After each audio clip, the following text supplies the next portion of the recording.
Is that better? Could you hear me, Antoinette? Ah, fantastic. So we've got some great speakers. I'll introduce them in turn. They're about 5 minutes to sum up this massive topic, and then we'll go to Q&A.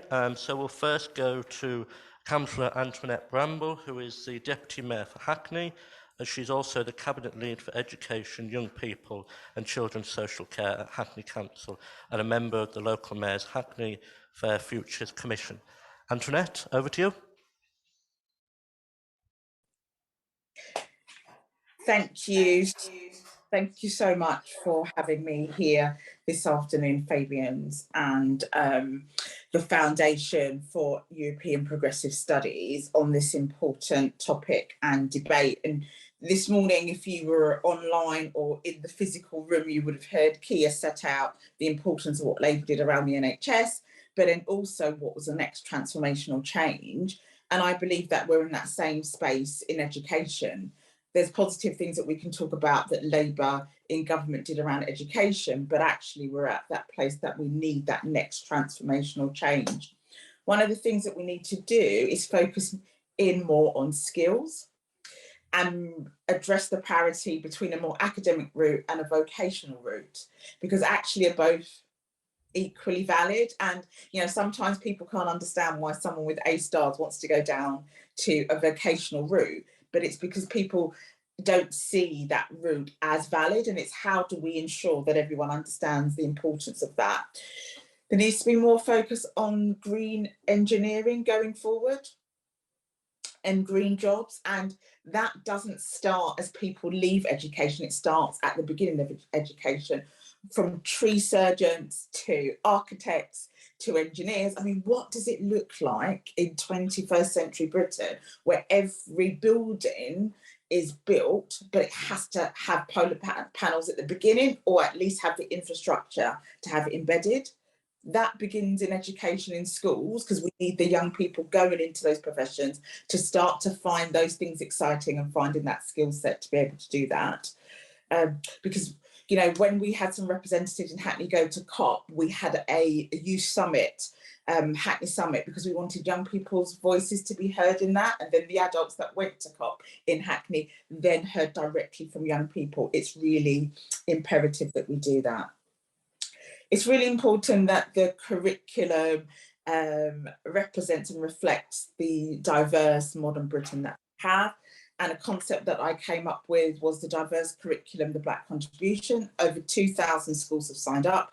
Many of those schools are from outside the country. It's a free resource and it's linked to the national curriculum.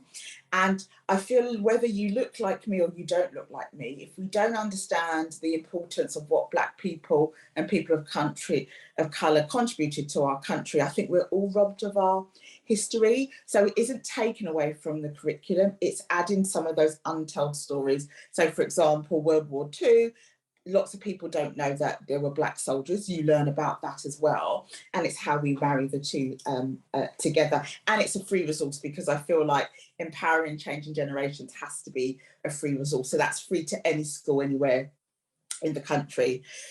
Validity on extracurricular activities is key. Rez has got his 10 by 10, and having that aspiration gives opportunities, it broadens people's horizons, and it also builds into that lifelong learning aspiration that I think is missed. School is great, I'm a qualified teacher, so I do believe in education, but actually, if we're honest, school doesn't work for every child and isn't right for every child, so we need to think about that continuum of lifelong learning.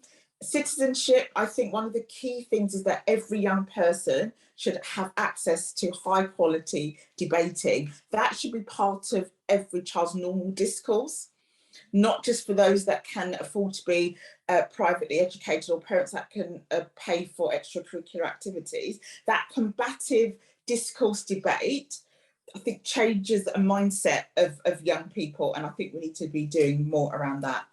Support for parents and how they navigate a very fragmented education system.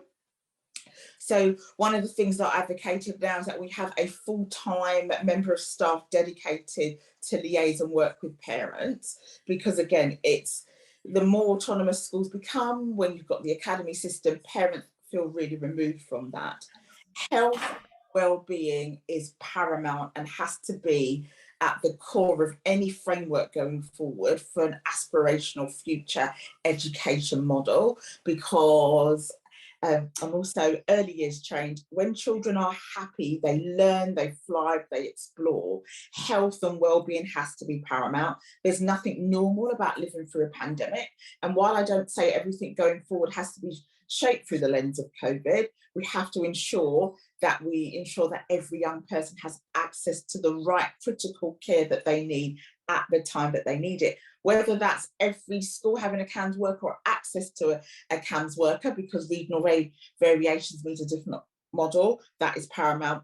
ICT, we've got to get that right because we may have a situation where remote learning may continue for a period of time.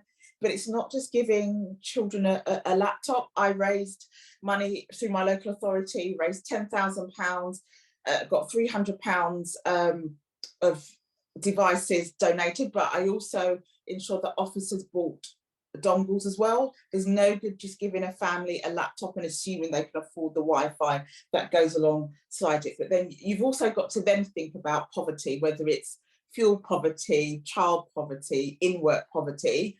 I think that has to be part of the education model, because everything that our children and young people to transform their life doesn't sit within the school system and the school system alone. Schools need to be a safe place where children want to learn, they want to explore their environment, and it's fun. And it gives them confident curiosity, and they want to explore the environment around them, that they're empowered to do that. And school has to be a safe haven to be able to encompass that. So these are the things that I think that we can begin to explore and encompass to ensure that we are aspirational for a future generation of our children. I will pause there, Chair, because I've had my time, but happy to unpick more of those in the Q&A. Thank you, Chair. Thank you very much, Antoinette. A really comprehensive summary there, particularly focusing on adult skills and extracurricular activities. I'm going to move on to, I think Jeremy has joined us. Yes, there you are. You are at the moment very small on my screen, but I can see you. Jeremy Miles, MS, is the Minister for Education and the Welsh Language in the Senedd. He has been the member of the Senedd for Neath constituency, having been elected first in May 2016, and has previously served as the Counsel General. Before entering politics, he had a number of roles in legal and commercial posts, and we're really excited to be joined by Jeremy to give a Welsh Labour perspective in government on education for the future. Over to you, Jeremy.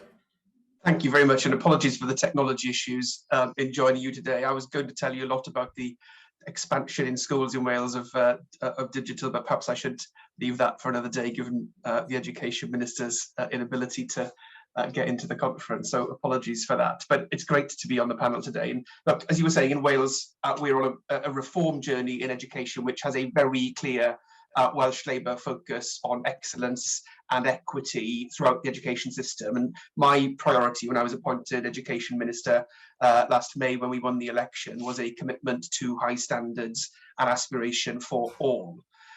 So in September of this year, we'll be starting to roll out our new transformative curriculum in schools, focusing on making sure all our young people can be ambitious and enterprising and informed citizens with a rounded view of their health and well-being, so they can play full part in society, and that is an advantage open to all our young people. And I think that'll be a key driver for us in Wales of helping us to close the attainment gap and equipping our young people genuinely for the future. And that new curriculum, as well as being about enabling our learners to be, to engage critically, if you like, and make connections across a range of areas of learning, just in the way that we were hearing now from your other panelists. It will also ensure that for the first time, our young people's lives and experiences are reflected back at them in the curriculum and the life of the school. So we'll be the first part of the UK, I think, from September to make the teaching of Black, Asian and minority ethnic histories and experiences mandatory in the curriculum, with a new set of incentives to increase the diversity of our workforce. I've just introduced our new modern relationship and sexuality education code, which personally, as a gay man, I'm proud to say will be fully LGBTQ plus inclusive, and will also help us tackle the shocking issue of harassment of girls in particular, both online and generally, and alongside that a massive expansion really of our whole school approach to well-being, both in terms of learners and staff. We'll be making sure that climate change and sustainability education is at the heart of the new curriculum, and I'm matching that with a recasting of our successful 20-year school and college building programme, which will now become our Sustainable Communities for Learning programme, which is a £1.5 billion programme. And from the 1st of January this year, all new schools and colleges which we fund will need to be at net zero in Wales, which is fantastic. In the spring, we're launching our new equity in education strategy. When I was appointed, I tasked our officials to ruthlessly review really all our policies from the point of view of helping us close the attainment gap and a progressive elimination, if you like, of the impact that poverty and disadvantage has on our educational journey. We can't allow our background to determine our potential. So where our policies aren't doing enough yet to help with that, we'll be changing them. And to deliver all these crucial reforms, both in the curriculum and more broadly, we're investing in tens of millions in terms of professional learning for our teachers. None of the reforms can be delivered really other than in partnership with our teaching and wider education workforce, and we've seen the extraordinary dedication, haven't we, of our teachers and staff over the last 2 years. So we're looking in Wales at what more we can do in terms of workload pressures. We've got a work programme to remove some of the perhaps unnecessary burdens, give teachers more room in the classroom to focus on learner progression and well-being, looking to expand the well-being support we already provide, reflecting some of the particular pressures we've seen obviously over the last couple of years. And looking at getting a better deal for supply teachers and for teaching assistants. We need our teaching and other staff to be well supported to deliver for our young people. Just one thing, if I may, on beyond 16, we're reforming education in that space as well. In England under the Tories, there's a fragmented sector, providers fighting it out basically between themselves. But we're reforming post-16 landscape in Wales, bringing FE, HE apprenticeships, adult learning under one umbrella with an arm's length funding and regulatory body like they've done in New Zealand, one integrated strategy with a new set of duties in law around equality of opportunity, lifelong learning, sustainability, global outlook and a civic mission. So all of these are new statutory duties for our post-16 sector. I've got a vision in Wales for us to be a nation of second chances. So if you haven't been able to make the most of your time in school, you'll have a chance at any point in your life to get the education and the skills that you need. And the bill that I'm taking through the Senedd provides for a progressive expansion of lifelong learning to make that a reality. And for those who do go on to university, we've already got the most progressive student support of any part of the UK under a Labour government. And what people have had so far is fantastic opportunities to access the Erasmus scheme, able to study and work overseas, obviously, and broaden their horizons. We work really hard as a Welsh Labour government to try and persuade the Tories not to abandon our young people by ditching this, but they've thrown that away as part of leaving the European Union. The Turing scheme does a fraction of what Erasmus does.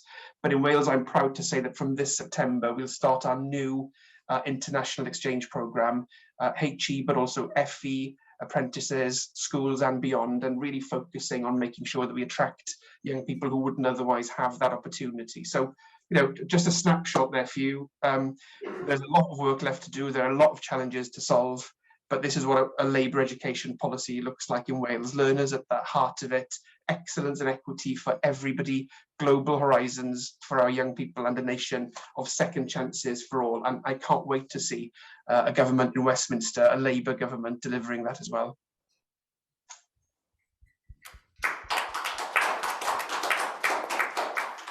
Thank you very much, Jeremy. There's plenty there, I'm sure, for the Westminster Labour Party to learn when it's looking at education policy around excellence and equity.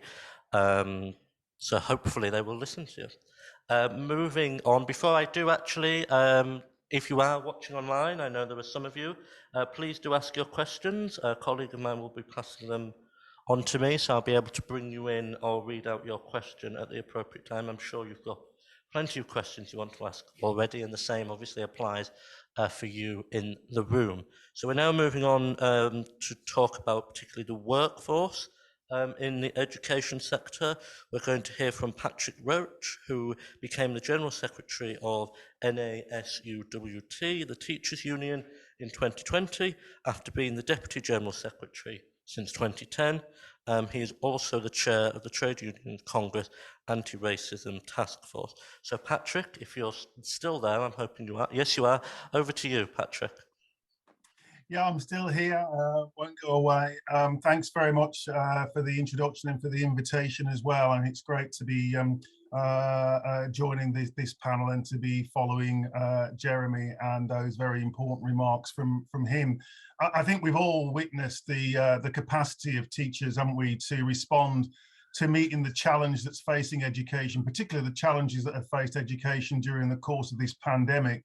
But the reality is that our teachers need more support. We have to recognise that teachers alone can't compensate for life chances that are limited by poverty, inequality, under-resourcing of our public sphere and the lack of opportunity. And I want to suggest that we need to focus perhaps on 5 broad areas of priority.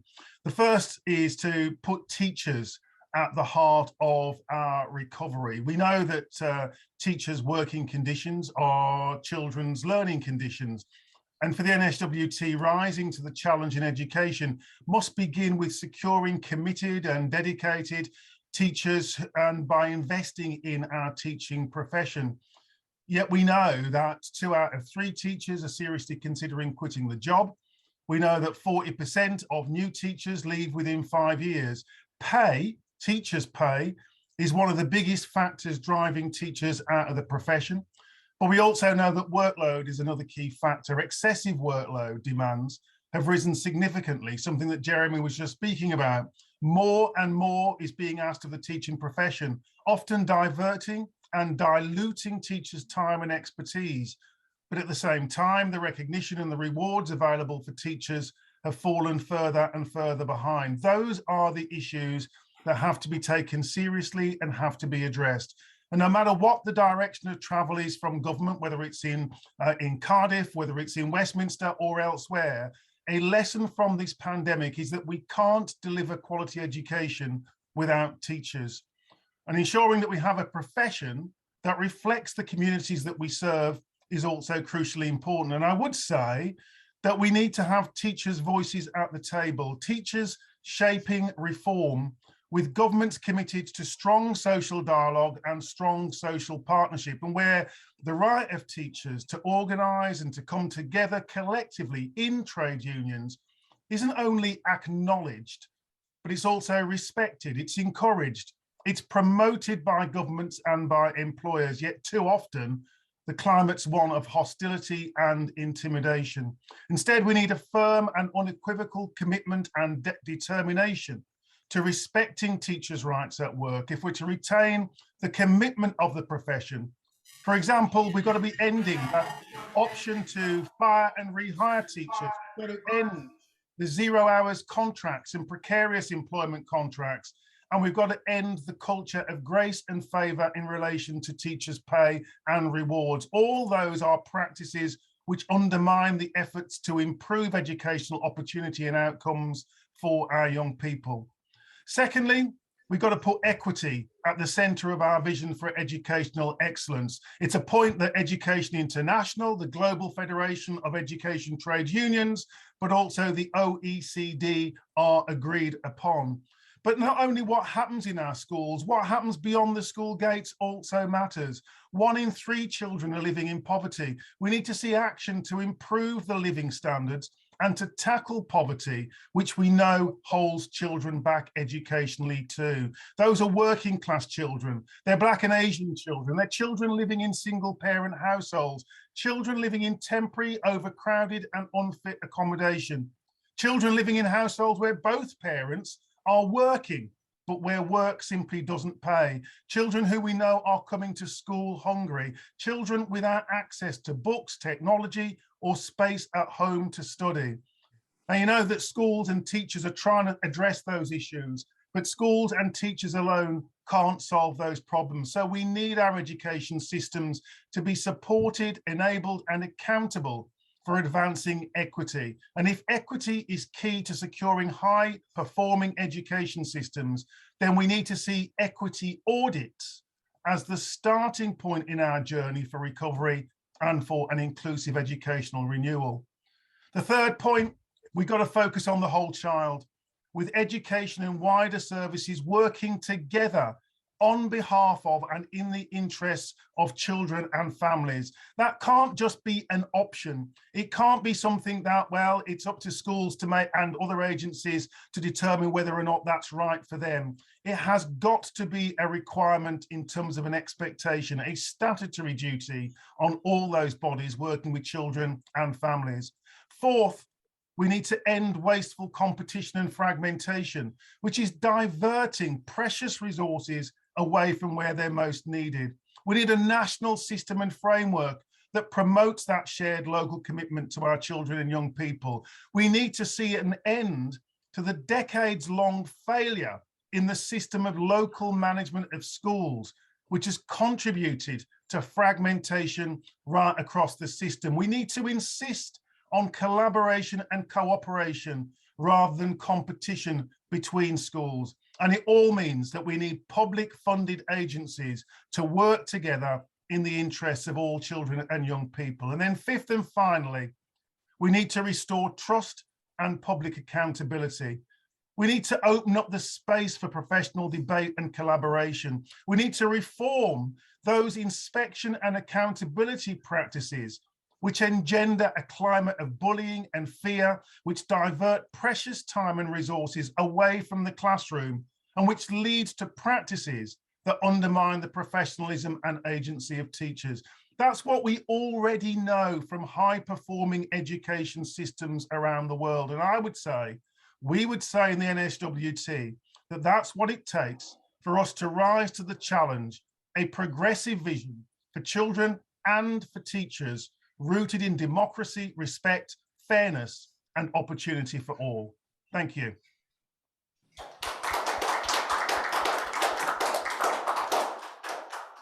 Thank you, Patrick. A really comprehensive look at the importance of the workforce and teachers when it comes to considering education for the future. Before I bring on our final speaker, I just want to again encourage anyone who is online to ask questions of our speakers. This is your one shot to ask questions, so please do send them and I'll be reading them out. So our final speaker is Dr. Mafalda Dâmaso. She is an academic at Erasmus University.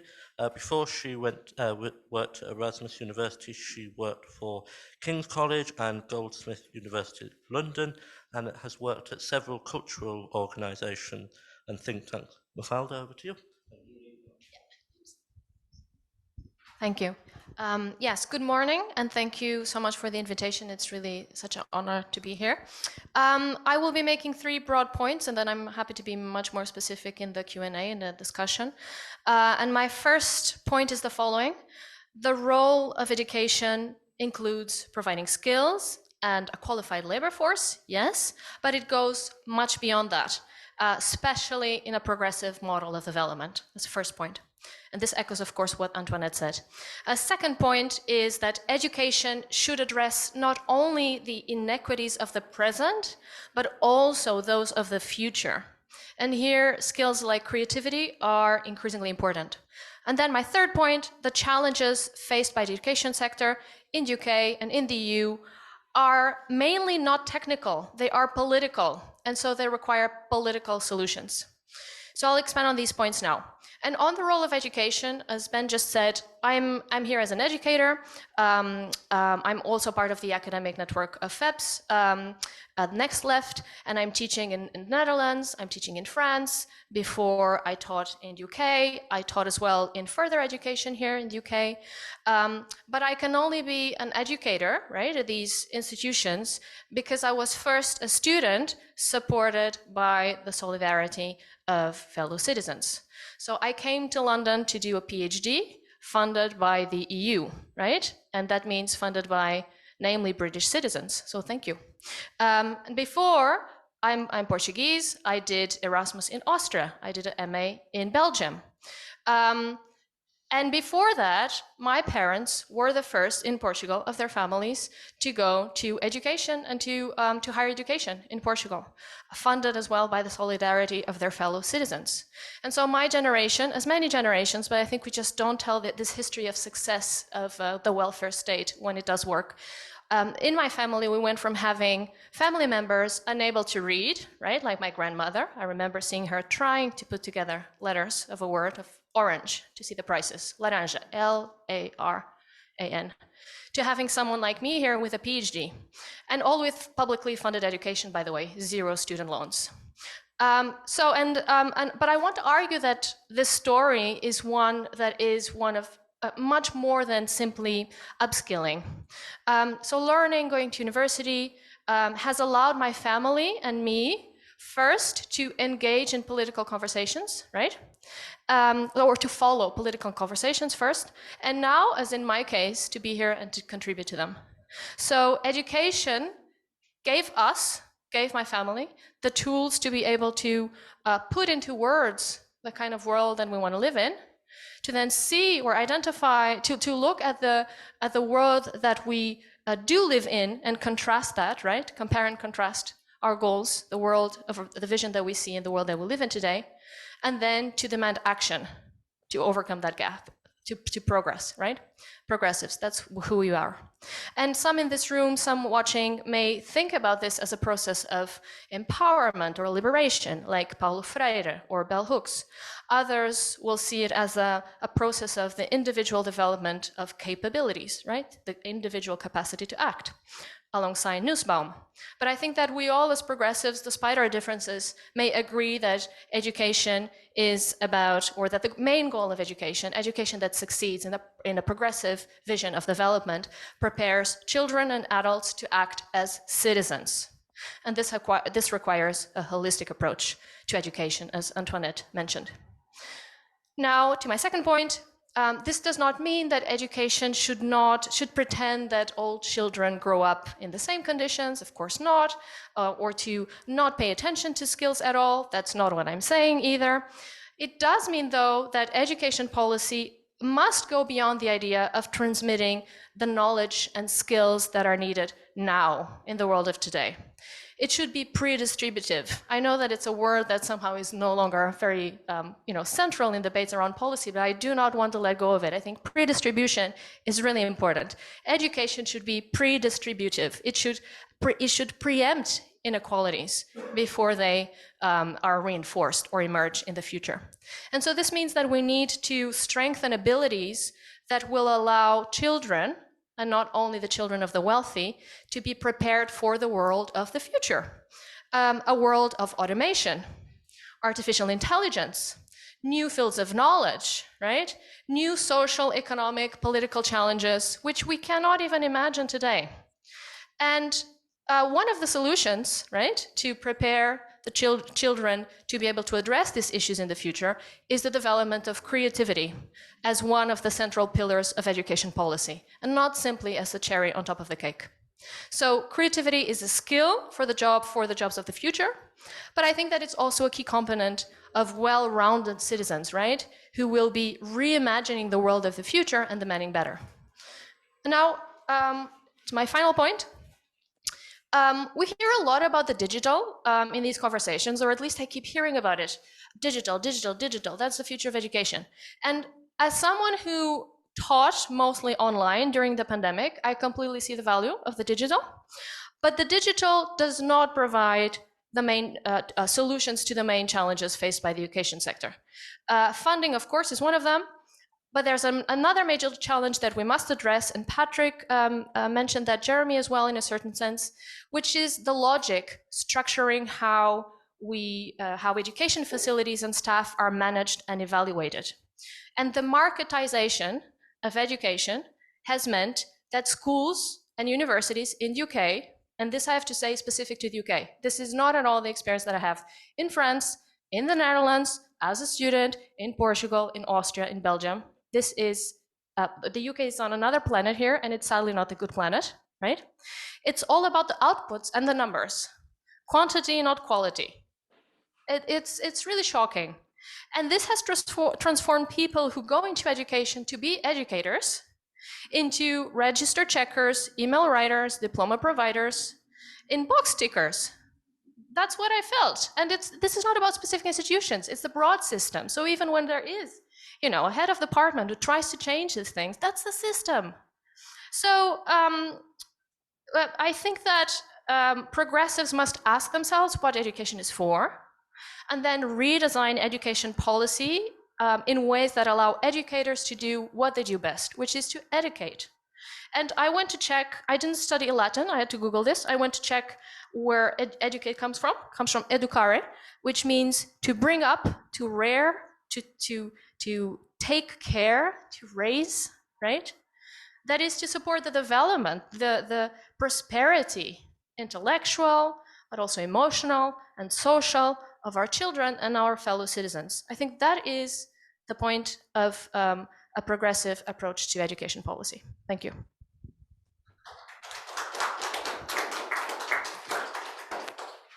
Thank you very much for that. Really important to consider what education is for before setting policy. And I should say personally, you made this think tank happier for mentioning pre-distribution. It's been a long time since I've heard that word, and I think the word shouldn't come back into fashion perhaps, but the principles and ideas behind it should definitely. So we've got questions now. We've got about 15 minutes. So I can't see the speakers online, but I'm hoping you're going to be happy that we take them in groups of 3 and then be as brief as you can. That would be ideal, of course. So let me just to have a sense of, okay, we've got a laptop, laptop here, an individual laptop. Shahana.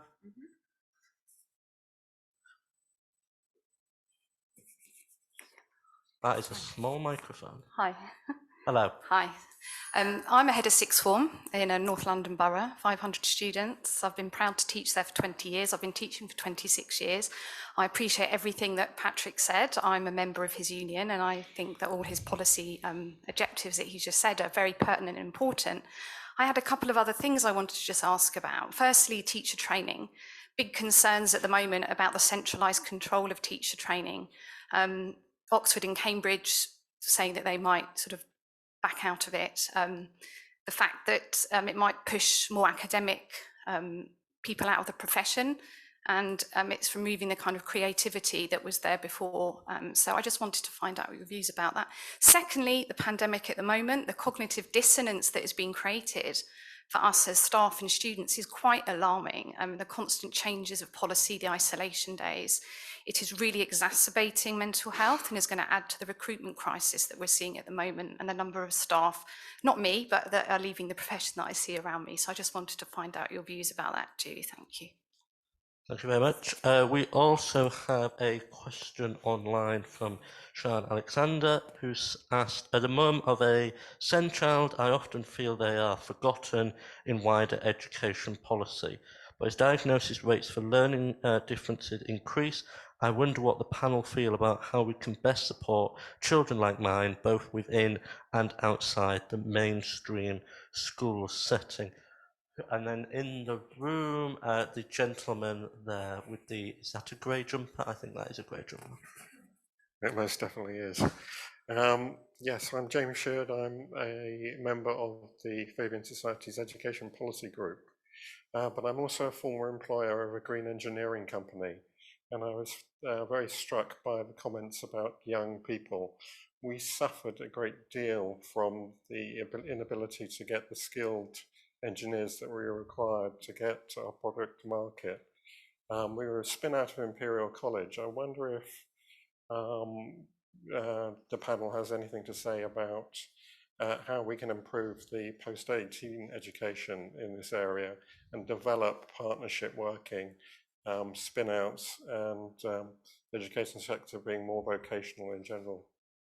Fantastic, thank you very much. So we had a question about teacher training. We had a question about SEND, those with learning differences, and we also had something around post 18, I think you said, post 18. So Patrick, do you want to start? Happy to do that. I mean, thanks very much for those questions. And it's always good when people say who they are. You'd like to address your answers to them individually. But hey, we got a member in the room. That's fantastic. So that's always a really good start. It's made my day. But the point that was raised by our colleague there is extremely important. I mean, obviously the point about the impact on the well-being of the profession, which we can't lose sight of. I'm really pleased that there are colleagues that remain deeply committed to the teaching profession and to the education of children and young people, but it is getting tougher and tougher for teachers, and we have got to recognise that. And I know that certainly in Wales, certainly in the conversations that I've had with Jeremy previously, that he gets that. And would that was the case in other nations and jurisdictions, but we need to support the well-being of the profession. We need to ensure that we do continue to retain and develop our teachers going forward, as well as bringing in that new stock of teachers. And that comes to the first point really about the nature of initial teacher education. I mean, that's the wording that I prefer to use, initial teacher education rather than initial teacher training, because I think it goes to the heart of what a number of contributors have already said in the discussion thus far in this session, which is, what is education for?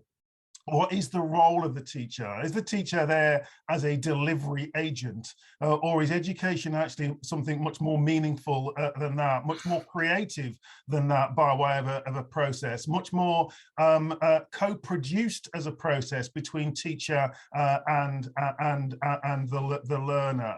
And certainly our viewpoint is that it is, but the reforms that we're seeing, certainly in England, and I know it was said earlier that the UK is an outlier in many respects in the international community. The UK is a bit of an international outlier, but England, it's a totally different universe, it seems, from where the rest of the international community is at in terms of education policy. And the worry in England, of course, right now, which comes from over a decade of ideology, which has been asserted by ministers in Westminster, that actually it doesn't take a lot to train a teacher. That actually you can do it almost in the blink of an eye, and that we can move towards a model of initial teacher training, which actually undermines that creativity, that professional agency that teachers would otherwise have. And I think that would be extremely retrograde. And let's not forget, it was that administration in Westminster back in 2011 that took the decision to say you didn't actually need to have qualified teacher status to be teaching children and young people. One of the lessons of this pandemic is it's pretty evident that you do need that. I don't want to hog the scene. I'm happy to come back on other questions, particularly the point about SEN and support for students with special educational needs and disabilities, and the importance of actually providing guaranteed entitlement for those young people, both within the school, but also that range of services outside of the school, working in the interests of that child and that child's family, we think are really, really important aspects to how we deliver equity for those students too. Thank you very much, Patrick. Jeremy, over to you.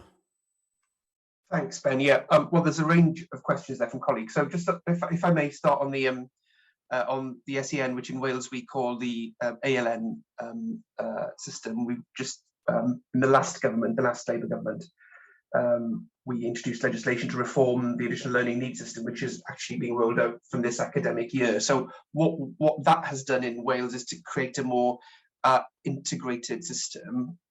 It extends the reach of additional learning needs entitlements from up to 25 creates a kind of individualized, unified plan that replaces the sort of, the previous variety of statutory and non-statutory SEN provision. There's a much greater focus on increased participation by children and young people themselves in their planning, a simpler, less adversarial process, a more collaborative process, and one which is, seeks to avoid obviously disagreement in the system and to resolve that at an early stage through kind of open engagement, really. So that's a set of ambitions for the reforms. They are very ambitious reforms. I think we've seen in particular some of the challenges that our ALN pupils have faced in the COVID time. I've been trying to kind of support the system in its transformation this year with additional funding, but this is a sort of system change, really, and will require a very extensive reform throughout the system. So just to give you a picture of what's happening in Wales, on the ITE, and I agree with Patrick, it's initial teacher education that I like to call it, and we call it in Wales as well.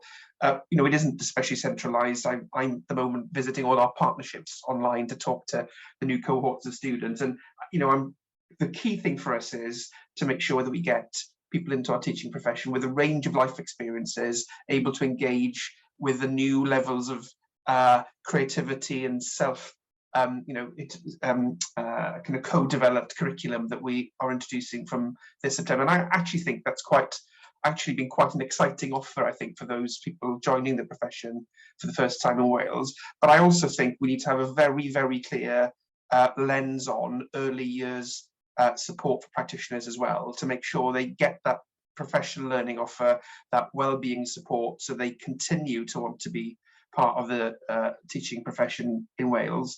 And I think that the focus that we heard earlier in the discussion about making sure that education is about more than, if you like, equipping people for the economy, that people are becoming kind of rounded, informed, ethical, engaged citizens in the largest possible sense. I think that's a very motivating message in terms of recruitment and early years as well, early years post-qualification.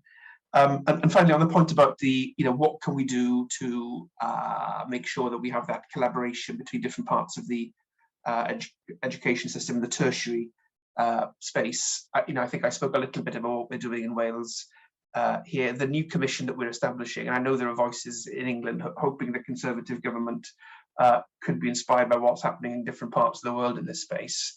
I think Joe Johnson himself actually said that this would be a good way of organising post-16. So, but there is a focus now in our new reforms on collaboration in research and in making sure that we are removing those barriers, so that the kind of boundaries, if you like, the historic boundaries between funding and function, which are some of the kind of obstacles, the kind of collaboration I think the questioner was talking about, are removed, so that we have a range of different kinds of collaboration between HE and industry and the commercial providers, but also between FE and HE, and a much kind of richer level of potential in terms of collaboration. So that's very much what we have on the agenda in Wales. Again, a very significant set of reforms, but I think absolutely the right ones.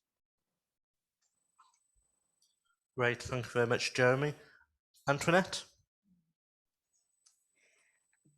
Yeah, the first comment around teacher training. I mean, if you saw me sometimes with ICT, you would not believe in my former teaching career that I would navigate a whiteboard. And I give that example because throughout the pandemic, the government has given no real support with teachers around online learning, remote learning, what that looks like, and how to manage and navigate your personal space as a teacher in the front rooms and the living rooms of your children and vice versa. I think on the broader spectrum, I'd want to start with creativity. Teaching's not seen as part of the creative sector, but actually my most inspiring lessons for me was when I got feedback from children, not just telling me about what they learned, but why they enjoyed the lesson. Yeah. And those lessons were when I was quite bold and courageous and being the most creative that I've been. So there has to be this space that whatever educational framework we've got, under a Labour government, I have to declare an interest, I'm biased, that allows teacher to be creative, that's seen as the norm, that it sits alongside the creative sector, that people that are creative want to come and teach. Constant and continual support and learning for teachers, I think, is critical apart from that. And early years, understanding where children begin their journey. That leads me on to assessment with SEND. I was a special educational needs coordinator, and I think that assessment with children at the right point throughout their journey is critical. That can start with prenatal care, working with our public health, right up to when they leave school and further education. And hopefully over time we have a system where children are not 18 and still getting diagnosed. We need a system actually that every child that has a need is getting that need picked up really, really early in the provision, whether you are mainstream school or out of the mainstream sector. That provision looks well for every child. And the last thing about partnership working with the vocational sector, yes, I spoke about green engineering. It's really important at a local level, a regional level and a national level. We're linking businesses up with education and young people. We do something in Hackney called Hackney 100 before the pandemic, where 100 young people got experiences in a range of different job sectors and opportunities, and we really need to make those links with businesses. Businesses want to engage because they want young people to have the skills that they need to profit and benefit their business and wider society. Great, thank you very much, Antoinette. Thank you so much. It's just a quick point. I mean, my experience comes mostly from the higher education sector, but it's just to say that, you know, I'm lucky. I was supported when I was doing my PhD. I did a PG cert, so I'm also qualified in teaching. But it's not enough to have highly qualified, excellent educators if then we do not give them the conditions for them to deploy their knowledge and their ability to really educate children and adults. And so, you know, when I've been given short-term contracts, and other people as well, where the workload allocation is completely absurd, right? One's given 2 hours to prepare a lecture. I'm sorry, I mean, I was trained to do problem-based teaching, but in 2 hours, that's not even enough to read a text and to prepare the facts associated with a lecture, let alone then create activities that will be problem-based. So this is what I meant with the marketization of education. I mean, we're looking at education as if it were an assembly line, and we can split it into little, moments, and then workload, contracts only include moment 1 or 2 or 3, but then there's so much that's missing. And so again, this is why I was talking about a holistic approach to education. And training is not enough. It's important, but if we don't give the conditions of educators to do what they know how to do, then that's not enough. Thank you. Thank you very much. I'm afraid we are out of time for questions, and I will get in trouble if I take another round. However, I just want to, I want to ask Jeremy and Antoinette, Cllr Starmer was elected in 2023, majority. What is the one insight you think Cllr and the Education Secretary should take from Wales and local government when it comes to education policy? And Patrick and Mafalda, Cllr Starmer again, is elected in 2023. What's the one policy you think Cllr Starmer and the Education Secretary should implement in the first 100 days of a Labour government? So those are 2 big questions. Who shall I be incredibly mean to and throw it to first? I'm going to go Jeremy. I think a relentless focus on the learner well-being and progression, making sure that we are creating those rounded citizens that are able to engage properly across the range of opportunities they face on the first hand, and a relentless focus on equity for all in the system, and making sure that every single learner has the best possible opportunity, regardless of their background. I think those are the principles that certainly motivate us in Wales, and I'm absolutely certain motivate here as well. Fantastic, thank you very much, Jeremy. Antoinette, over to you. Just to build on what Jeremy said, health and well-being has to be paramount to anything that Labour signs up going forward. That's really, really critical. The second thing has got to be about green engineering. We need people, young people that are going into sectors that are going to build back the economy, that's going to be better for everybody in terms of sustainability. And also we want to empower young people to shape the future of the world that they are going into. You know, we are presenting a really bleak situation where young people are facing a world that actually isn't working for them in terms of sustainability. How about we empower them and give them the tools so they are shaping and building back better their future, for the future that they want and we want to see for them. Health and well-being, green engineering has got to be the way forward for Labour and Labour in government. Fantastic, thank you very much, Antoinette. Patrick, what's the one policy in the first 100 days of a Keir Starmer government?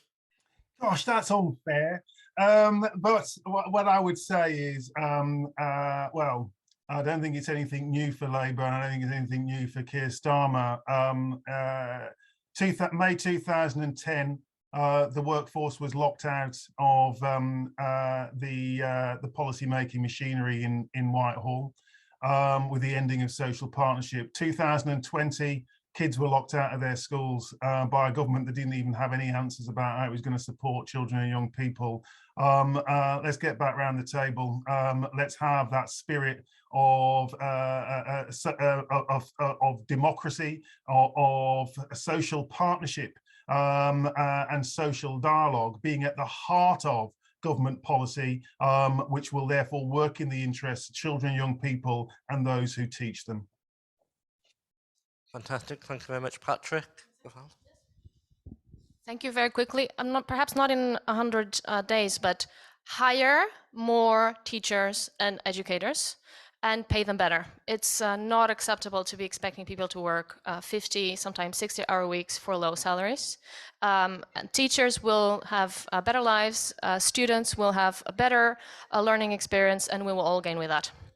Thank you. Thank you very much. I'm sure you all want to thank our speakers in the usual way, a round of applause.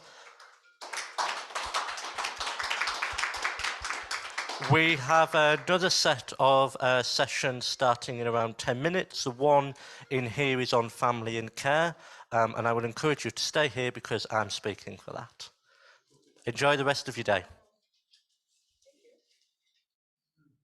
Thank you very much, guys. Excellent.